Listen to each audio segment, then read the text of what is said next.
El canal del Poder Popular, a nuestro espacio de entrevistas, tema del día. Hoy estaremos conversando sobre un tema fundamental para el desarrollo de la democracia y de la soberanía venezolana. La Comisión Interamericana de Derechos Humanos arremete de nuevo contra nuestra democracia, contra nuestro derecho a la autodeterminación. Para ello, hoy se encuentra con nosotros Germán Saltrón Negretti. Él es agente del Estado para los Derechos Humanos, también representante de Venezuela ante la Comisión Interamericana de Derechos Humanos. ¿Cómo estás, Germán? Gracias. Bueno, gracias por la invitación y un saludo a todos los usuarios de Vida TV. Cuéntanos un poco, pues, qué es lo que se está desarrollando en esta Comisión Interamericana de Derechos Humanos y, bueno, el papel que está cumpliendo Venezuela en ella. Bueno, primero vamos a explicar que la Comisión Interamericana de Derechos Humanos junto con la Corte Interamericana de Derechos Humanos son organismos adscritos a la OEA. Y eso significa que la OEA... Elementos tales como... por el Departamento de Estado para la organización de los derechos humanos, pero en función de los intereses de Estados Unidos. Como decía Fidel Castro, en 1960 es el Ministerio de Colonia de los Estados Unidos. La OEA es financiada en un 52% por los Estados Unidos. Y igualmente la Comisión tiene ese mismo porcentaje en el presupuesto. ¿Y qué sucede? ¿Cuál es la actitud que ella ha tenido antes y después del presidente Chávez? Por ejemplo, en la Cuarta República, que se violaban aquí los derechos humanos masivamente, que hubo más de 10.000 personas detenidas, que había desaparecido, que las manifestaciones eran reprimidas violentamente y en cualquiera de ellas sucedían muertos, que tuvieron cerrada la Universidad Central por más de un año. Las ONG no existían prácticamente. Habían más, 3 o 4, 5 máximo ONG. Nadie acudía a denunciar esas violaciones de derechos humanos ante la Comisión Interamericana de Derechos Humanos. Y de ejemplo tenemos el caso del Caracazo, el 28 de febrero de 1989, la violación más grave de derechos humanos en el periodo de Carlos Andrés Pérez. Segundo año de Carlos Andrés Pérez sacó al ejército a la calle porque el pueblo salió a protestar por un paquete neoliberal que le habían impuesto. Más de 1.000 muertos se calcula. El gobierno reconoció 286. ¿Qué pasó con eso? Bueno, ninguna ONG, sino hasta 1993, que Liliana Ortega tuvo que fundar una ONG con los familiares de las víctimas para llevar el caso en 1993 a la comisión. ¿Qué pasó cuando llegó ese caso a la comisión? Lo archivaron. ¿Por qué? Porque el presidente de la Comisión Interamericana de Derechos Humanos era un venezolano, Marcos Tulio Brunicelli, por cierto, de Acción Democrática. ¿Qué hizo ese señor? Archivó esa denuncia sobre el Caracazo. Y esperaron hasta 1998, cuando ya vieron que el presidente Chávez iba a ganar las elecciones, fue que se pronunció la comisión y llevó el caso a la Corte. Y tuvo que hacer el presidente Chávez en 1999 que reconociera la responsabilidad de Venezuela sobre esos hechos. Ahí ves tú cómo es la doble moral de esas instituciones. Sin embargo, desde que el presidente Chávez, antes incluso, cuando ya se estaba discutiendo la constituyente, la redacción de la nueva constitución, ya se pronunciaban en contra del presidente Chávez. El hecho mismo incluso de ser militar y haber insurgido con el golpe de Estado del 4 de febrero, ya ellos lo descalificaban. Y esa ha sido la actitud. ¿Cuántas denuncias recibió? 3 denuncias en los 40 periodos de Acción Democrática y COPEL que gobernaron. ¿Cuántas llevan ahorita? Más de 100. ¿Cuántas tenemos? 36. ¿Cuántas denuncias han llevado a la Corte, que conoció solamente un caso, la Corte Interamericana, el de amparo? Ahorita llevamos 16 sentencias. O sea, cuando se violaban los derechos humanos aquí, no se denunciaba y no se intervenía la comisión. Ahora sí. Eso vale recordar aquella oportunidad en la que ordenaron a los privados de libertad que salieran de la cárcel y luego les dispararon. El retén de Katia, el caso de retén de Katia. Pero lo más grave es que esa comisión apoyó el golpe de Estado del 11 de abril del 2002. Y tenemos perfectamente demostrado eso. ¿Por qué? Porque la Comisión Interamericana de Derechos Humanos y la propia OEA vino a condenar el golpe el día 13, cuando ya el pueblo y las Fuerzas Armadas habían reconquistado y ahí habían entrado a Miraflores y estábamos esperando que el presidente Chávez regresara en la noche. Fue que ellos sacaron el comunicado condenando el golpe de Estado.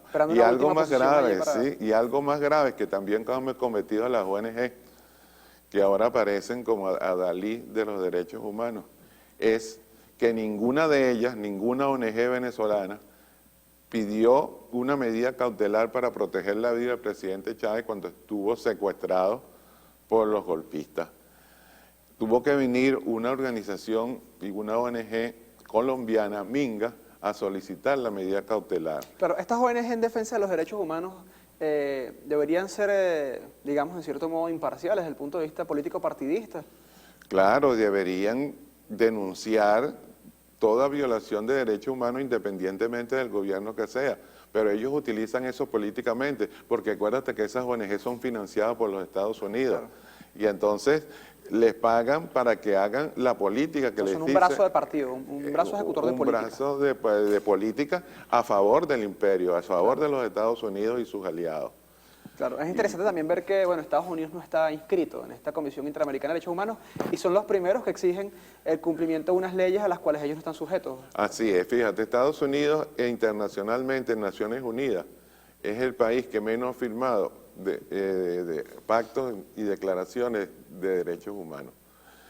Los de los dos pactos más firmados internacionalmente de derechos humanos son la Declaración de Derechos Humanos de los Niños y la Declaración de los Derechos Humanos de las Mujeres, porque los niños y las mujeres es la programación de la vida en el planeta. Sin embargo, Estados Unidos no ha firmado ninguno de esos dos pactos internacionales. Ni Estados Unidos ni Somalia son los dos países que no lo han firmado. Entonces, la mayoría de las potencias internacionales no firman tratados internacionales, pero sí obligan a los otros países a firmarlos y los denuncian y hacen escritos de violación de derechos humanos y quieren desprestigiar a otros países cuando ellos no cumplen con los derechos humanos. O sea, esa es la doble moral de los derechos humanos ante los organismos internacionales. Claro, esas cortes vienen siendo como tribunales disciplinarios para que los países del llamado tercer mundo o los llamados países subdesarrollados no se salgan del carril, pues. Exactamente, y que obedezcan las políticas internacionales dictadas por las grandes potencias. Claro, si no ya se fuesen pronunciados sobre Palestina, por ejemplo. Claro, por supuesto. Y se hubieran pronunciado sobre las invasiones. Fíjate que recordemos qué pasó con Irak, por ejemplo. A Irak lo invadieron y Estados Unidos dijo en Naciones Unidas que Irak tenía armas nucleares. Se produjo la invasión, pasaron 10 años, murieron más de 1 millón de personas de iraquíes, destruyeron Irak y resulta que las armas nucleares no aparecieron por ninguna parte. Claro. Era mentira, era un pretexto para invadir Irak, destruirlo y apoderarse de su petróleo, porque esa es la otra. Hacen esas invasiones con la idea de apropiarse de los recursos petroleros y naturales de los países. En este caso, en el caso venezolano, la oposición acude a esta corte en sentido del fracaso que presentaron en las elecciones presidenciales del 14 de abril. ¿Es posible que esta corte incida en decisiones internas del pueblo venezolano, digamos, también teniendo las instituciones su legitimidad, pues al tener más de 80% de participación en el electorado, están legitimando el Consejo Nacional Electoral? O sea, hay un pequeño grupo de la oposición que son los que están acudiendo a esta corte a hacer este reclamo. ¿Qué acciones concretas o qué sanciones pudiera enfrentar Venezuela en este sentido? Bueno, lo primero que hay que decir es que esos organismos internacionales intervienen y pueden intervenir siempre y cuando se hayan agotado los recursos internos en el país, cosa que no hacen. Por ejemplo, lo de últimamente de las elecciones, el llamado que hizo el candidato perdedor a salir a protestar, a desconocer los resultados electorales, cosa que vienen haciendo en todas las elecciones que han perdido. Siempre ellos han captado fraude y han dicho que van a presentar las pruebas y nunca las presentaron. Bueno, Andrés Manuel López Obrador en México presentó las pruebas de fraude, un fraude bien digamos, bien infundado, bien fundamentado. Y la comisión en ningún momento se pronunció. Sí, no, es que ellos es a favor de los intereses de Estados Unidos. ¿Qué es lo que sucede? Venezuela logró realmente la nacionalización total de la industria petrolera. Logramos recuperar los precios del petróleo que estaban a $7 cuando entró el gobierno. En los gobiernos de Acción Democrática les regalaban el petróleo. No es que ahora lo regalamos, no, ellos lo regalaban, claro, porque lo vendían a un precio vil. Y ahora están a $100. ¿Qué es lo que ellos quieren? Ellos quieren que Venezuela vuelva otra vez a los precios de antes. ¿Por qué? Porque es la manera ellos de tener el recurso que necesitan a precios bajos. Ahora, esa es la necesidad de que ellos tienen. El petróleo mueve el sistema capitalista mundial. Claro, es la única forma que tienen de frenar también la crisis europea que tiene el... Claro, están ahorita en una grave crisis económica y quieren volver nuevamente a tener colonia. Es un proceso de recolonización que hay en el mundo. Y por eso vemos entonces la invasión a Irak, Afganistán, Libia, Siria ahora, buscan a Irán. Y ese mismo peligro que tenemos lo tenemos nosotros, Venezuela, porque nosotros tenemos los mayores recursos petroleros del mundo y ellos vienen y quieren volverse a apoderar de esos recursos y pagarnos unos precios miserables como venían haciendo antes. Por eso es que tenemos que estar alerta y todas esas organizaciones internacionales buscan eso, ¿no? Justificar una invasión, decir que Venezuela no hay Estado de Derecho, que este es un Estado forajido, que no se respeta la libertad de expresión, tratar de nuevamente, como lo hicieron en el 2002 y 2003, de desprestigiar las instituciones, que aquí las instituciones no funcionan, para justificar un golpe.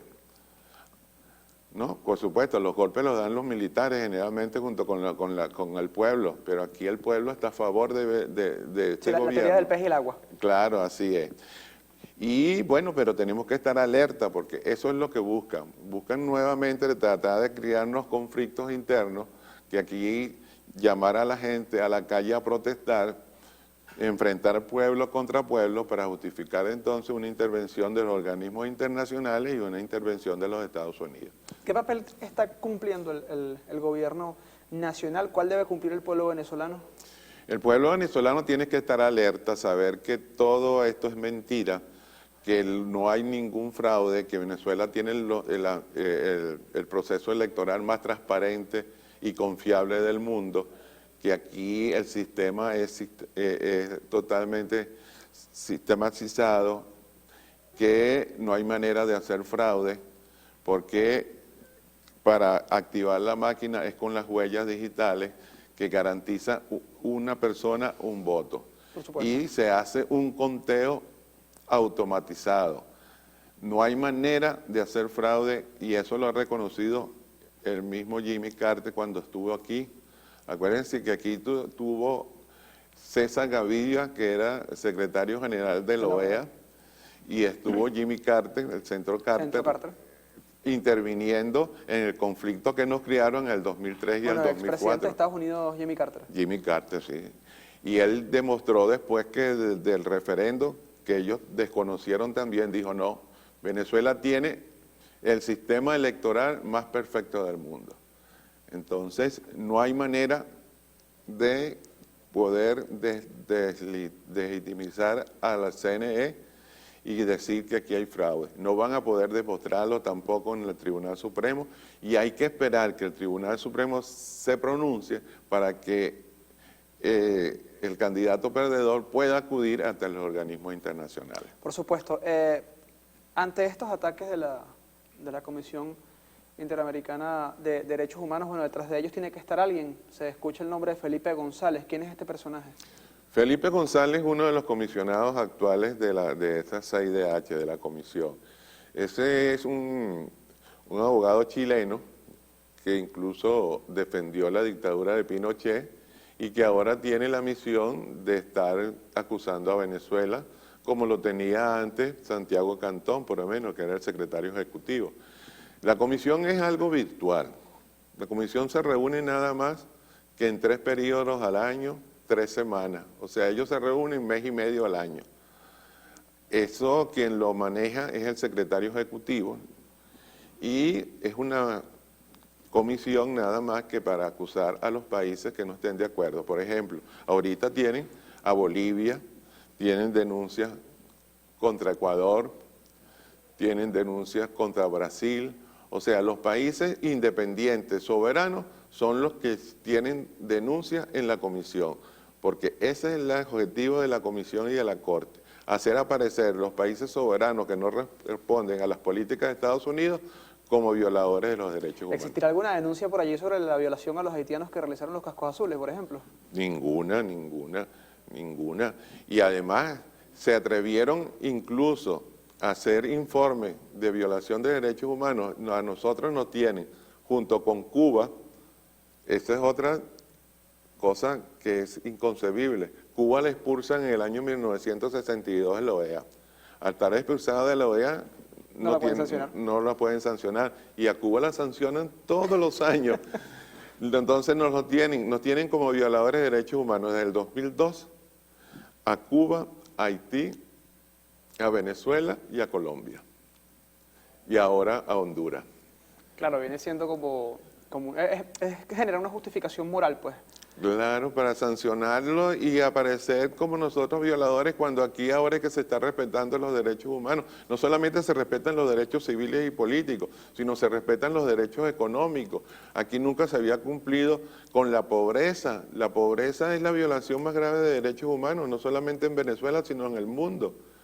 Cuando la pobreza aquí en Venezuela estaba en un 60%, la comisión no intervenía y no hacía informes contra Venezuela.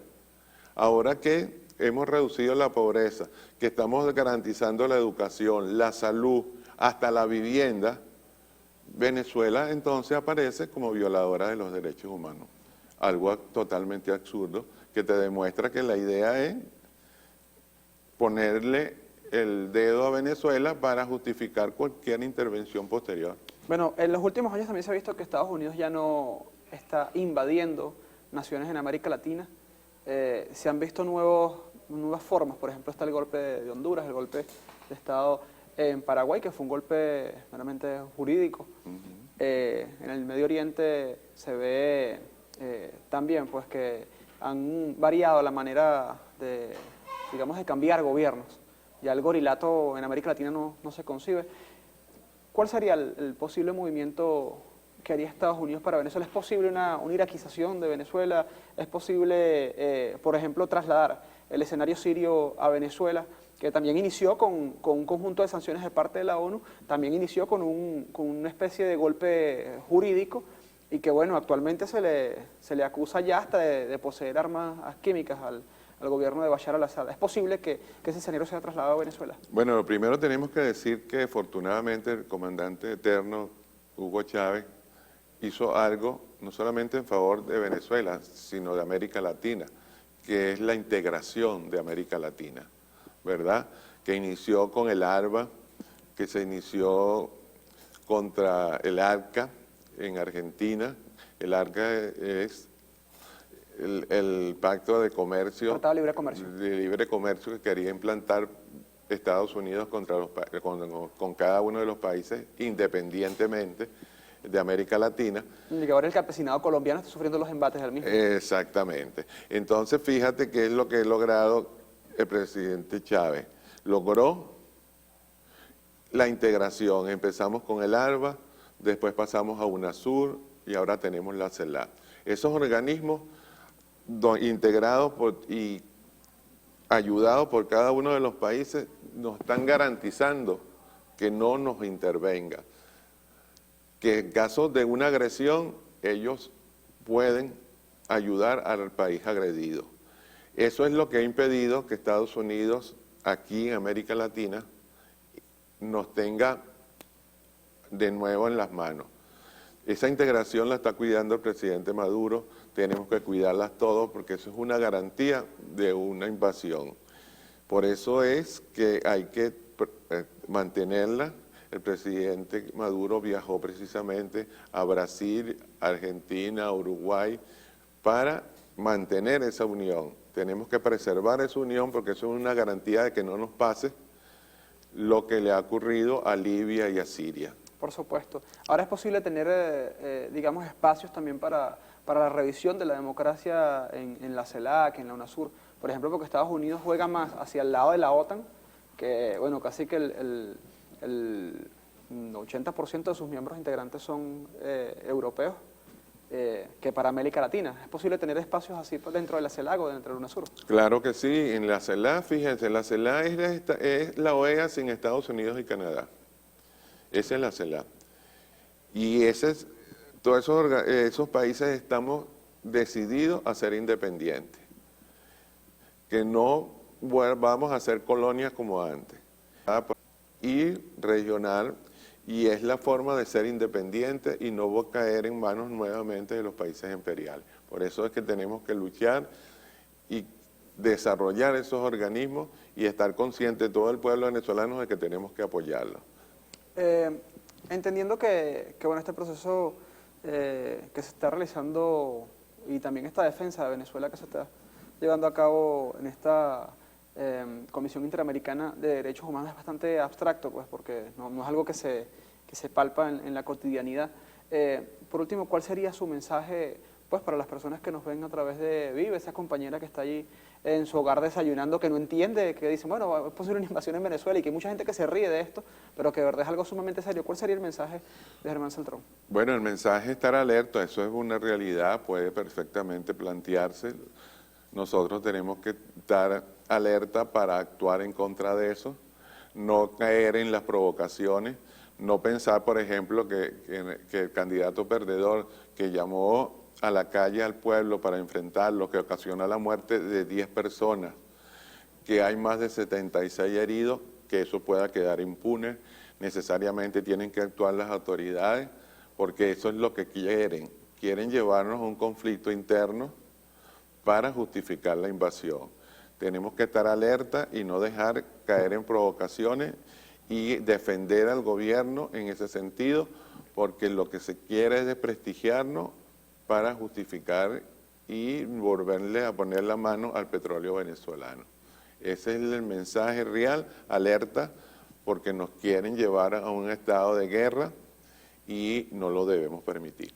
Vale, muchísimas gracias, compañero Germán Saltrón Negretti, agente de Venezuela para los Derechos Humanos y defensor ante esta Comisión Interamericana de Derechos Humanos. La gente súper pendiente por allí. Nosotros desde Vive, de verdad, estamos preparando los mejores materiales para que, bueno, se comprenda todo este proceso que se está realizando. También recomendamos, por ejemplo, artículos como el de Luis Brito García, publicado en laiguana.tv, que de verdad explica de manera pero muy sencilla todo este proceso de golpe judicial contra la nación que está desarrollando la derecha venezolana en las instancias internacionales. Nosotros con esto los vamos a dejar con mucho más de la programación de Vive. Muchas gracias por habernos acompañado, pero les invitamos a visitar nuestra página web www.vive.gov.be y también nuestro portal Twitter @VivePiso Televisión. Muchísimas gracias.